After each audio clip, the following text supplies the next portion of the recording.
Credit card scam, debit card scam, இப்படி ஸ்கேம்லேயே வந்து vehicle car வச்சுருக்கீங்களா அதை பேஸ் பண்ணி லோன் தரோம். ஓகே. கார் வச்சுருக்கீங்களா அதை பேஸ் பண்ணி லோன் தரோம், பைக் வச்சுருக்கீங்களா அதை பேஸ் பண்ணி லோன் தரோம் அப்படின்ட்டு. அந்த ரூல்ஸ் அண்ட் ரெகுலேஷன் அதை பார்த்தீங்கன்னா இன்ட்ரெஸ்ட் ரேட்லாம் பார்த்தீங்கன்னா ஆர்பிஐ கைட்லைன்ஸ் பிரகாரமே இருக்காது எதுவுமே. புரியுது. இந்த லோன்னால இவ்வளோ விஷயங்கள் இருக்குது நம்மளுக்கு ப்ராப்ளம். ஓகே. ஸோ இந்த ஸ்கேமு அடுத்து வந்து இந்த வாட்ஸ்அப்பில் வரக்கூடிய மெசேஜஸ் மூலியமாக நம்மளுடைய டேட்டாஸ் அண்டு அக்கௌண்ட்டில் இருக்கக்கூடிய பணமெல்லாம் பறி போகிறது இல்லை. அது வந்து புஷ் மெசேஜஸ் மூலயமா நம்மளுக்கு வந்து டக்குன்னு ஒரு மெசேஜ் வரும். நீங்கள் இந்த மாதிரி இந்த மெசேஜை நீங்கள் ஒரு வேலையும் இல்லை, வீட்டில் சும்மா இருக்கீங்களா, வேலை இல்லையா, நீங்கள் லைக் பண்ணுங்கள், இதை கமெண்ட் பண்ணுங்கள், இதை ஷேர் பண்ணுங்கள், உங்களுக்கு காசு தரும் அப்படி சொல்லிட்டு உங்களை ஒரு பேக்கேஜ்குள்ளே கூட்டு போவாங்க.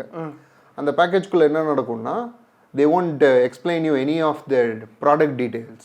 ஏதோ ஒரு ப்ராடக்ட்டை ப்ரொமோட் பண்ணுறதுக்காகவோ இல்லை அந்த ப்ராடக்டை சேல் பண்ணுறதுக்காகவோ இல்லை நீங்கள் வந்து லைக் பண்ணுறதுக்காகவோ ஷேர் பண்ணுறதுக்காகவோ தான் நீங்கள் போகிறீங்கன்னு நினைப்பீங்க. ஆனால் அவங்க உள்ளே நடக்கிறதே சிஸ்டமே வேறு. ஓகே. எம்எல்எம் ஃப்ராடுன்னு சொல்லுவாங்க இது. சரிங்களா?